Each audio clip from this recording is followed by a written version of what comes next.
नमस्कार सभी साथियों को। हिंदी साहित्य की क्लास में आप सभी का स्वागत करती हूँ, अभिनंदन करती हूँ। और आज के शस्त्र की परिचर्चा को शुरू करते हैं। पिछले शस्त्र में हम लोगों ने प्रीवियस ईयर क्वेश्चन किए थे, जिसमें उस शस्त्र में हमने 25 क्वेश्चन किए थे। आज हम 26वें क्वेश्चन से शुरू करते हैं और हर एक शस्त्र में 25 क्वेश्चन करेंगे, जो आपके PYQ हैं और नेट जेआरएफ के एग्जाम के लिए महत्वपूर्ण है। तो चलिए शुरू करते हैं आज के शस्त्र की परिचर्चा को। पहला क्वेश्चन है आज 26वां क्वेश्चन है कि एक और द्रोणाचार्य में द्रोणाचार्य के कथन हैं, कौन से हैं? उस दिन भूख मेरे सिद्धांत से बड़ी हो गई, राजकी अन्न की दास्ता ने मेरा विवेक खरीदा, व्यवस्था उसकी पीठ थपथपाती थी, याद है जब तुमने विरोध की भाषा अपनाई, सत्ता ने तुम्हारे अस्तित्व पर सीधे हमला किया, इसीलिए विरोध मत करो। तो इसमें पूछा गया है कि द्रोणाचार्य के जो कथन हैं वो कौन से हैं। तो इसमें हमें सही उत्तर का जवाब देना है। तो इसमें सही हमारा क्या हो जाएगा? सही हो जाएगा कि उस दिन भूख मेरे सिद्धांत से बड़ी हो गई और राजकी अन्न की दास्ता ने मेरा विवेक खरीदा। तो इस क्वेश्चन का सही आंसर होगा ए और बी। तो इस क्वेश्चन का सही आंसर हो जाएगा ए। तो ये चलते हैं अगले क्वेश्चन पे, और जो क्वेश्चन महत्वपूर्ण होगा हमारे लिए उसकी हम लोग व्याख्या करेंगे। अगला क्वेश्चन है कि विशोबा खेचर या खेचरनाथ निम्नलिखित में से किसके गुरु थे? विशोबा खेचर या खेचरनाथ निम्नलिखित में से किसके गुरु थे? दादू दयाल के, सुंदरदास के, नामदेव के या मलूक दास के? तो इस क्वेश्चन का सही आंसर क्या हो जाएगा? तो इस क्वेश्चन का जो सही आंसर होगा वो हो जाएगा नामदेव के। विशोबा खेचर या खेचरनाथ नामदेव के गुरु थे। अगले क्वेश्चन पे चलते हैं, इस क्वेश्चन की व्याख्या देखते हैं। इस क्वेश्चन की व्याख्या है कि विशोबा खेचर या खेचरनाथ नामदेव के गुरु थे। नामदेव जो थे वो कहाँ के भक्त थे? महाराष्ट्र के भक्त संत कवि हैं। यहाँ जाति के क्या थे? दर्जी थे। इन्होंने मराठी में अभंग नामक छंद लिखा, छंद का प्रवर्तन किया। किस नाम से? अभंग नाम से। इनके द्वारा रचित पद गुरु ग्रंथ साहिब में संकलित हैं, जबकि दादू दयाल के गुरु कौन है? वृद्ध भगवान तथा मलूक दास के गुरु कौन है? गुरु पुरुषोत्तम एवं सुंदरदास के गुरु हैं गुरु दादू दयाल। अगले क्वेश्चन पे चलते हैं। अगला क्वेश्चन क्या है कि नीचे दो कथन दिए गए हैं, एक अभिकथन है, दूसरा उसका कारण है। तो अभिकथन क्या है? अभिकथन है कि स्त्री पुरुष में अधिकारों की समानता संभव नहीं है, कि स्त्री पुरुष में समानतों जो समान अधिकार हैं वो संभव नहीं है। तो उसका कारण है क्योंकि स्त्री पुरुष की जैविक संरचना में भिन्नता है। तो इस क्वेश्चन का सही आंसर क्या होगा? ए बी दोनों सही है। आर ए की व्याख्या कर रहा है या नहीं? तो इसका जो सही आंसर होगा वो हो जाएगा ए सही नहीं है परंतु आर सही है। तो इस क्वेश्चन का सही आंसर होगा डी। अगले क्वेश्चन पे चलते हैं। क्या है हमारा अगला क्वेश्चन? अगला क्वेश्चन है हमारा कि ब्रजभाषा पद्य का संग्रह सभा विलास क्या है? सभा विलास किसकी रचना है? सदल मिश्र की, लल्लू लाल की, विठलनाथ की, नाभादास की? तो सभा विलास जो है वो किसकी रचना है? तो इस क्वेश्चन का सही आंसर जो होगा वो हो जाएगा लल्लू लाल की। सभा विलास जो रचना है किसकी है? लल्लू लाल की। इस क्वेश्चन की हम लोग व्याख्या देखते हैं। क्या है इस क्वेश्चन की व्याख्या?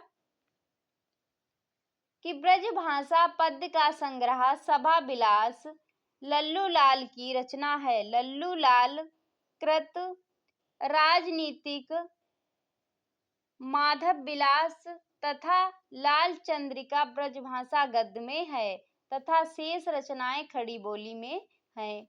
इनके द्वारा लिखित रचनाएं कौन सी हैं? लल्लू लाल के द्वारा सिंहासन बत्तीसी 1801 ईस्वी की रचना है। बेताल पच्चीसी 1801, शकुंतला नाटक 1810, माधो नल 1801, प्रेम सागर ब्रजभाषा व्याकरण 1811 की रचना है। अगला क्वेश्चन है हमारा, क्या है अगला क्वेश्चन? अगला क्वेश्चन है कि निम्नलिखित में से कौन सी भारतेंदु की अनुदित रचना नहीं है? कौन सी जो है भारतेंदु की अनुदित रचना नहीं है? विद्या सुंदर, पाखंड विडंबन, सत्य हरिश्चंद्र, सती प्रताप। तो इस क्वेश्चन का सही आंसर क्या हो जाएगा कि भारतेंदु की अनुदित रचना नहीं है। तो भारतेंदु की अनुदित रचना जो नहीं है वो है सती प्रताप। अगले क्वेश्चन पे चलते हैं और इस क्वेश्चन की हम लोग व्याख्या देखते हैं। इस क्वेश्चन की व्याख्या है कि सती प्रताप भारतेंदु की अनुदित रचना नहीं है, यह भारतेंदु की मौलिक रचना है। भारतेंदु की मौलिक एवं अनुदित नाटकों की संख्या कितनी है? 17 है। मौलिक रचनाएं इनकी हैं वैदिक हिंसा हिंसा ना भवति 1873 ईस्वी की रचना है। विश्वमोधम 1876 ईस्वी की है। प्रेम जोगनी 1875 की है। चंद्रावली 1876, भारत दुर्दशा 1880, नील देवी 1881, अंधेर नगरी 1881। ये जो रचनाएं हैं मौलिक रचनाएं हैं। और अनुदित रचनाएं कौन सी हैं? अनुदित रचनाएं जो हैं रत्नावली 1868 की है, विद्या सुंदर 1868 की है, पाखंड विडंबन 1872 की है, धनंजय विजय 1873 ईस्वी की है, मुद्रा राक्षस 1878 ईस्वी, दुर्लभ बंधु 1880 की है, कपूर मंजरी 1875 ईस्वी की रचना है, सत्य हरिश्चंद्र 1875 की है, भारत जननी 1877 की रचना है। तो ये रचनाएं जो हैं वो कैसी हैं? अनुदित रचनाएं हैं। अगले क्वेश्चन पे चलते हैं। क्या है हमारा अगला क्वेश्चन? क्वेश्चन है कि शेखर एक जीवनी उपन्यास की विशेषताएं हैं, इसमें से सही कौन सी है? कि हिंदी का यह प्रथम मनोवैज्ञानिक उपन्यास है। इसका कोई भी पात्र असामान्य मानसिकता से ग्रस्त नहीं है। पिता के प्रति शेखर की मानसिकता सौमनस्यपूर्ण है। शेखर एक जन्मना विरोधी पात्र है जिसके मन के विकास का अध्ययन लेखक का अभिप्रेत है। तो इसमें से सही आंसर जो होगा वो क्या होगा? इसमें जो सही होगा वो क्या हो जाएगा? इसका कोई भी पात्र असामान्य मानसिकता से ग्रस्त नहीं है और शेखर एक जन्मना विरोधी पात्र है जिसके मन के विकास का अध्ययन लेखक का अभिप्रेत है। तो इस क्वेश्चन का सही जो आंसर होगा वो क्या हो जाएगा? बी और डी। तो इस क्वेश्चन का सही आंसर होगा सी। इस क्वेश्चन के पात्र कौन से हैं उन्हें भी देख लेते हैं, जिसमें शेखर एक जीवनी उपन्यास जो है वो किसका है? अज्ञे जी का है। यह उपन्यास 2 भागों में विभक्त है। कितने भागों में है? 2 भागों में है। इसके पात्र हैं शेखर, शशि, सरस्वती, शारदा, रामेश्वर, बाबा मदन सिंह आदि। अगला क्वेश्चन है कि निम्नलिखित में से मैथिली शरण गुप्त की रचना नहीं है। कौन सी नहीं है? किसान, बिकट भट्ट, केसों की कथा, राष्ट्र भारती। तो इस क्वेश्चन का सही आंसर जो है वो क्या हो जाएगा? राष्ट्र भारती जो है वो मैथिली शरण गुप्त की रचना नहीं है। अगले क्वेश्चन पे चलते हैं, इस क्वेश्चन की व्याख्या देखते हैं कि राष्ट्र भारती जो है वो किसकी रचना है? वो श्री कृष्ण सरल की रचना है। जबकि किसान, बिकट भट्ट, केसों की कथा, रंग में भंग, जयद्रथ वध, गुरुकुल, साकेत, भारत भारती, झंकार, यशोधरा, द्वापर, जय भारत, विष्णु प्रिया आदि जो किसकी हैं? मैथिली शरण गुप्त की रचनाएं हैं। मैथिली शरण गुप्त को भारत भारती लिखने पे कौन सी उपाधि जो थी महात्मा गांधी ने दी थी? तो राष्ट्र कवि की उपाधि महात्मा गांधी ने दी थी भारत भारती लिखने पर। अगला क्वेश्चन है, क्या है हमारा अगला क्वेश्चन? कुछ पात्र हैं और उन्हें सुमेलित करना है।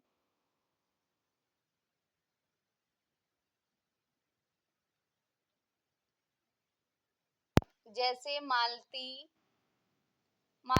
बजीरा, बुद्धगुप्त, लाल मोहर। आकाशदीप, तीसरी कसम, उसने कहा था, गैग्रीन किससे संबंधित है? मालती जो है वो किससे है? गैग्रीन से संबंधित है। बजीरा सिंह जो है वो किससे संबंधित है? उसने कहा। बुद्धगुप्त जो है आकाशदीप से संबंधित है। और लाल मोहर तीसरी कसम से संबंधित है। तो इस क्वेश्चन का सही आंसर क्या होगा? ए का 4। ए का 4 बस एक ही ऑप्शन में है, वो है सी। तो इस क्वेश्चन का सही आंसर हो जाएगा सी। अगले क्वेश्चन पे चलते हैं, क्या है हमारा अगला क्वेश्चन? अगला क्वेश्चन है, भला हुआ जो मारिया बहिणी माहरा कंतु, लज्जेज तू बहिया से हाउ, जाय भग्गा घर यंतु। का तात्पर्य क्या है? इन पंक्तियों का जो अर्थ है वो क्या हुआ कि हे बहन, अच्छा हुआ जो मेरा कंत मारा गया। अच्छा नहीं हुआ क्योंकि वह मारे जाने के लायक नहीं था। उसके मारे जाने से देश का भला ही हुआ। हे बहन, युद्ध में अपने पति के मर जाने से मैं खुश हूँ क्योंकि सखियों के बीच लज्जा से बच गई। तो इन पंक्तियों का जो सही अर्थ है वो क्या है कि हे बहन, अच्छा हुआ जो मेरा कंत मारा गया। उसके बाद, हे बहन, युद्ध में अपने पति के मारे जाने से मैं खुश हूँ क्योंकि मैं सखियों के बीच लज्जा से बच गई। तो इसमें जो सही ऑप्शन है वो क्या हो जाएगा? ए और डी। तो इस क्वेश्चन का सही आंसर होगा ए। अगला क्वेश्चन है कि गोरी सुंदर पतली केसर काले रंग, गोरी सुंदर पतली काले केसर रंग, 11 देवर छोड़ के चली जेठ के संग। इस पहेली का सही उत्तर क्या है? अरहर, उड़द, मूंग, मसूर। तो इस क्वेश्चन का सही आंसर क्या है? वो हो जाएगा अरहर। क्योंकि अरहर जो है वो पूरे एक साल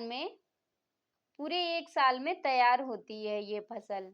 12वें महीने में इसको काटा जाता है। अगला क्वेश्चन है हमारा कि सूची 1 को सूची 2 के साथ सुमेलित करना है। शकुन, महामाया, पार्वती, हलीमा, सौदागर सिंह, राम बोला, बंटी, अघोर, भैरव। ये जो हैं सब किससे संबंधित हैं? तो शकुन जो है वो किससे संबंधित है? बंटी से। महामाया किससे संबंधित है? अघोर भैरव से। पार्वती किससे संबंधित है? राम बोला से। हलीमा सौदागर सिंह से। तो इस क्वेश्चन का सही आंसर क्या होगा? ए का 3, बी का 4। तो एक ही ऑप्शन में है, वो है ए। तो इस क्वेश्चन का सही आंसर जो है वो हो जाएगा ए। अगले क्वेश्चन पे चलते हैं। क्या है हमारा अगला क्वेश्चन? क्वेश्चन है कि निम्नलिखित में से आगे की रचनाएं हैं, आगे की रचनाएं हैं कौन सी हैं? आंगन के पार द्वार, इतने पास अपने, नदी पर बांक की छाया, कुछ पत्ते कुछ चिट्ठियां। तो इसमें जो है आगे की रचनाएं कौन सी हैं? तो आगे की जो रचनाएं हैं वो हैं आंगन के पार द्वार और नदी पर बांक की छाया। तो ए और सी। तो इस क्वेश्चन का सही आंसर होगा डी। इस क्वेश्चन की व्याख्या देख लेते हैं। क्या है इस क्वेश्चन की व्याख्या? कि आंगन के पार द्वार जो है, आंगन के पार द्वार जो है 1961 ईस्वी की रचना है तथा नदी की बांक पर छाया 1861 ईस्वी, सॉरी 1981 की है। आंगन के पार द्वार 1961 की है और नदी की बांक पर छाया 1981 की है। ये किसकी रचनाएं हैं? आगे की रचनाएं हैं। आगे जो हैं वो कैसे कवि हैं? प्रयोगवादी कवि हैं। कैसे हैं? प्रयोगवादी। इनके अन्य काव्य संग्रह हैं जैसे भगन दूत 1933 की है, चिंता 1942, इत्तलम 1946, हरी घास पर क्षण भर 1949, बाबरा हेरी 1954, इंद्रधनुष रौंदे हुए 1957, अरि ओ करुणा प्रभामय 1959 की रचना है, अपूर्वा 1965 की है, कितनी नावों में कितनी बार 1967 की है। ये जो है किनकी कविताएं रचनाएं, सॉरी किसकी रचनाएं हैं? आगे की रचनाएं हैं। इतने पास अपने, ये किसका काव्य संग्रह है? ये शमशेर बहादुर सिंह का काव्य संग्रह है 1980 का। कुछ पत्ते कुछ चिट्ठियां किसका है? रघुवीर साहे का काव्य संग्रह है 1989 का। अगला क्वेश्चन है। क्या है हमारा अगला क्वेश्चन? कि नीचे दो कथन दिए गए हैं, पहला अभिकथन है, दूसरा कारण है। तो क्या होगा? अभिकथन जो है वो है कि अस्तित्ववाद व्यक्ति को अपने कर्मों के लिए उत्तरदायी मानता है। इसका कारण देखते हैं। क्या है इसका कारण? कारण है क्योंकि अस्तित्ववाद व्यक्ति के अस्तित्व को किसी बाह्य सत्ता के अधीन नहीं समझता। तो इसका सही आंसर क्या होगा? ए आर दोनों सही है। आर जो है ए की व्याख्या कर रहा है, या दोनों ए आर जो है दोनों सही है, आर ए की व्याख्या नहीं कर रहा है। ये सही है, आर गलत है, आर सही है, ए गलत है। तो इसका सही आंसर होगा ए आर दोनों सही है और आर जो है ए की व्याख्या कर रहा है। अगला क्वेश्चन है हमारा तद 200 शब्दार्थो सगुणा सगुणा वन अलंकृति पुनः क्यापि। उक्ति जो है किस आचार्य की है? भामा, धनंजय, मम्मट, भोजराज। तो ये जो है वो किसकी है? मम्मट की। तो इस क्वेश्चन का सही आंसर होगा मम्मट। भामा की देखो पंक्ति है, शब्दार्थो सहितो काव्यम। भोजराज की है वक्रोद्देश्य, रसोक्ति रसोक्ति निश्चित स्वभाव स्वभाव वक्रोक्तिश्चित बंडमय सर्वासु गृहिणी तत्सु रसोक्ति प्रतिजनते। अगला क्वेश्चन है हमारा कि प्रथम विश्व युद्ध की पृष्ठभूमि पर रचित कहानी है कौन सी है? प्रथम विश्व युद्ध की पृष्ठभूमि पर रचित कहानी कौन सी है? अमृतसर आ गया, परिंदे, दुनिया का अनमोल रतन, उसने कहा। तो इस क्वेश्चन का सही आंसर क्या होगा? उसने कहा। तो इस क्वेश्चन का सही आंसर हो जाएगा डी। इस क्वेश्चन की व्याख्या देख लेते हैं कि प्रथम विश्व युद्ध की पृष्ठभूमि पर रचित कहानी है। उसने कहा था कहानी के लेखक कौन है? चंद्रधर शर्मा गुलेरी। यह कहानी फ्लैशबैक है। कैसी कहानी है? फ्लैशबैक।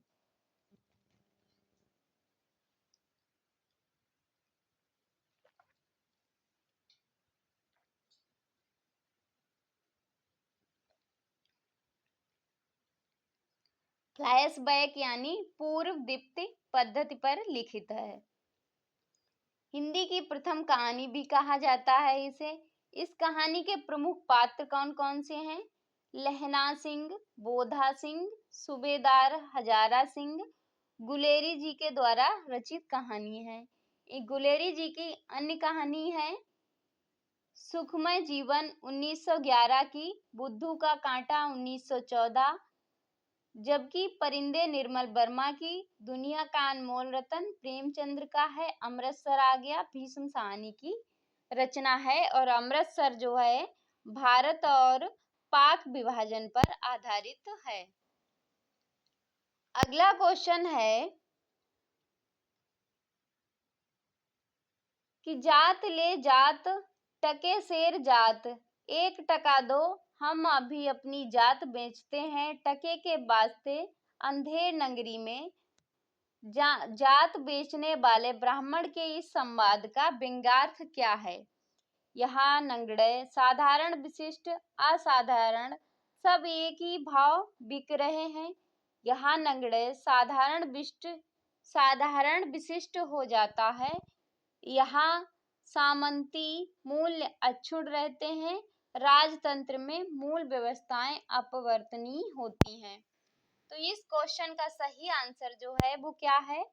यहाँ नगण्य साधारण विशिष्ट असाधारण सब एक ही भाव बिकते हैं, सब टके शेर ही बिकता है। तो इस क्वेश्चन का सही आंसर होगा ए। अगला क्वेश्चन है कि हरिवंश राय बच्चन ने अपने पूर्वजों का चित्रण आत्मकथा के किस खंड में किया है?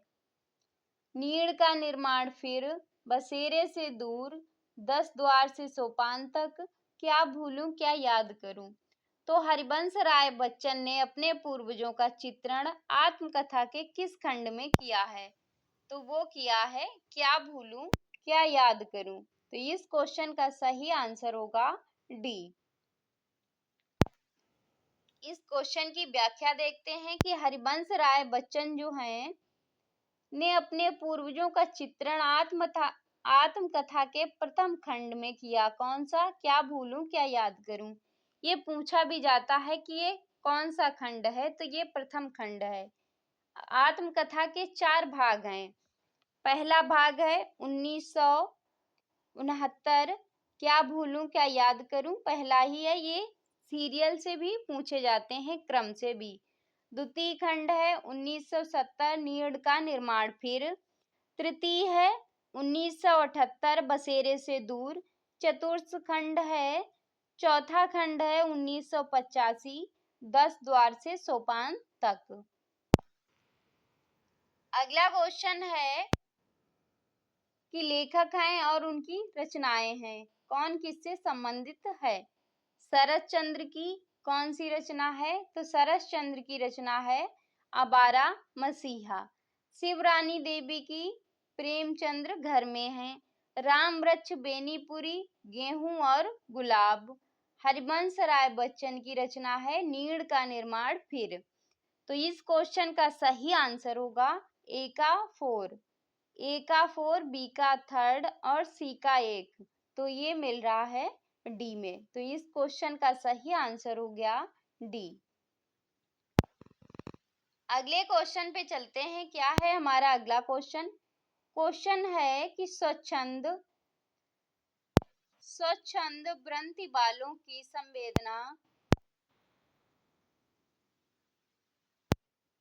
संवेदना अनेक प्रकार की हो, सकती है, पर मध्यकाल के इन स्वच्छंदकर्ताओं की संवेदना केवल प्रेम की संवेदना थी।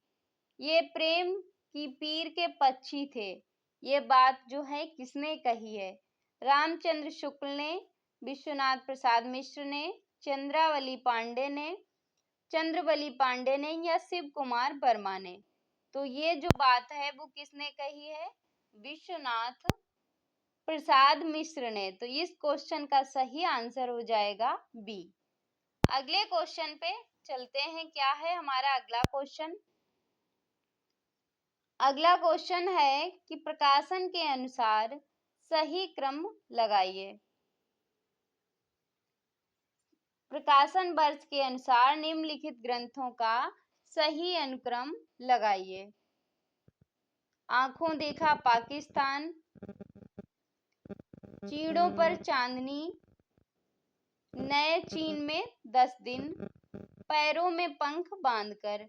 तो इस क्वेश्चन का सही आंसर क्या होगा? सबसे पहले क्या आएगा? सबसे पहले जो है वो आएगा हमारा पैरों में पंख बांधकर। तो ये कब का है? पैरों में पंख बांधकर 1952 का। उसके बाद आएगा हमारा चीड़ों पर चांदनी। चीड़ों पर चांदनी 1964 की रचना है। कब की है? 1964 की है। फिर आएंगे नए चीन में 10 दिन। ये कब की रचना है? 1966 की रचना है। फिर आएगा आंखों देखा पाकिस्तान। ये जो है कब की रचना है? आंखों देखा पाकिस्तान है 2006 की रचना है। तो इस क्वेश्चन का सही आंसर क्या होगा? पहले डी, फिर बी, फिर सी। तो इस क्वेश्चन का सही आंसर हो जाएगा सी।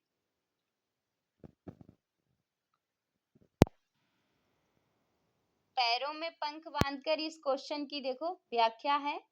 पैरों में पंख बांधकर 1952 जो राम वृक्ष बेनीपुरी की रचना है। चीड़ों पर चांदनी 1964 निर्मल वर्मा की रचना है।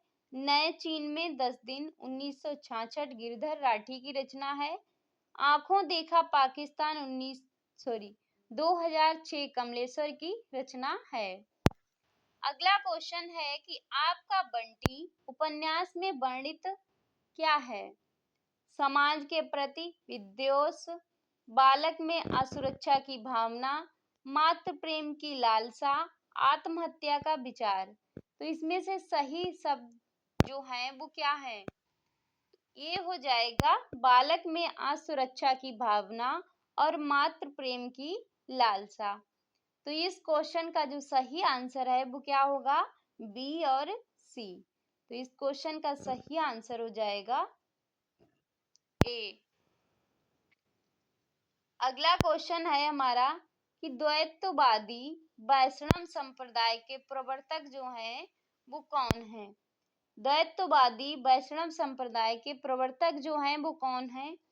रामानुजाचार्य, मध्वाचार्य, वल्लभाचार्य, रामानंद। तो इस क्वेश्चन का सही आंसर क्या होगा? द्वैतवादी वैष्णव संप्रदाय के प्रवर्तक जो हैं वो हैं माधवाचार्य। तो इस क्वेश्चन का सही आंसर होगा बी। श्री संप्रदाय के देखो इस क्वेश्चन की व्याख्या है। श्री संप्रदाय के प्रवर्तक हैं रामानुजाचार्य, इनका दर्शन है विशिष्टाद्वैतवाद। रुद्र संप्रदाय के प्रवर्तक हैं वल्लभाचार्य, शुद्धाद्वैतवाद दर्शन है।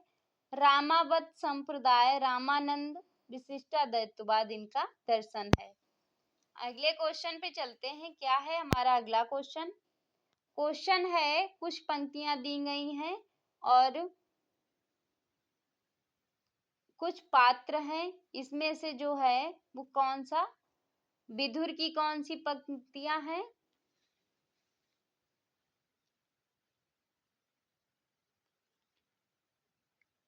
विदुर, गांधारी, अश्वत्थामा, संजय। तो विदुर कहते हैं हृदय तुम्हारा पत्थर का है गांधारी। विदुर जो कहते हैं वो कहते हैं हृदय तुम्हारा पत्थर का है क्या गांधारी। तो ए का हो जाएगा 4। गांधारी कहती हैं कि पत्थरों की खानों से मड़ियां निकलती हैं, बाधा मत डालो। तो बी का हो जाएगा 1। और अश्वत्थामा कहते हैं कि मैंने प्रतिशोध ले लिया धृष्टद्युम्न से पिता की पाप की हत्या का। उसके बाद संजय कहते हैं अंधों को सत्य दिखाने में क्या मुझको भी अंधा ही होना है। तो इसका सही आंसर जो है वो क्या होगा, ए का 4 बी का 1, तो वो हो जाएगा बी। तो इस क्वेश्चन का सही आंसर होगा बी। अगले क्वेश्चन पे चलते हैं। क्या है हमारा अगला क्वेश्चन कि निम्नलिखित में से तत्सम शब्द कौन सा है। इसमें पूछा गया है तत्सम शब्द जो है वो कौन सा है। आग, बयार, पंख, अक्षर। तो इस क्वेश्चन का सही आंसर जो है वो हो जाएगा अक्षर। तो इस क्वेश्चन का सही आंसर हो गया डी। अगले क्वेश्चन पे चलते हैं। क्या है हमारा अगला क्वेश्चन। क्वेश्चन है सूची 1 को सूची 2 के साथ सुमेलित करना है। जैसे आचार्य रामचंद्र शुक्ल ने और हिंदी आलोचना जो है किसने कहा है। आचार्य रामचंद्र शुक्ल हिंदी आलोचना, ये बात जो है ये कथन किसका है। तो ये कथन जो है वो किसका हो जाएगा, ये रामविलास शर्मा का है। किसका है, रामविलास शर्मा का। आचार्य रामचंद्र शुक्ल आलोचना का अर्थ की आलोचना, ये किसका कथन है, रामस्वरूप चतुर्वेदी का। आचार्य रामचंद्र शुक्ल आलोचना कोश वाला कथन किसका है, रामचंद्र तिवारी का। हिंदी आलोचना की परंपरा और आचार्य रामचंद्र शुक्ल, तो ये किसका कथन है, शिव कुमार मिश्र का। तो इस क्वेश्चन का जो सही आंसर है वो क्या होगा, सी। तो ये था आज का हमारा शस्त्र। आज के शस्त्र को हम यहीं पे समाप्त करते हैं। और एक महत्वपूर्ण सूचना है आप लोगों के लिए। एक दिन PYQ चल रहे हैं नेट JRF के लिए, और दूसरे दिन जो है हमारे निबंध चल रहे हैं थ्योरी में। तो इस शस्त्र को यहीं पे समाप्त करते हैं। मिलते हैं अगले शस्त्र में, तब तक के लिए जय हिंद।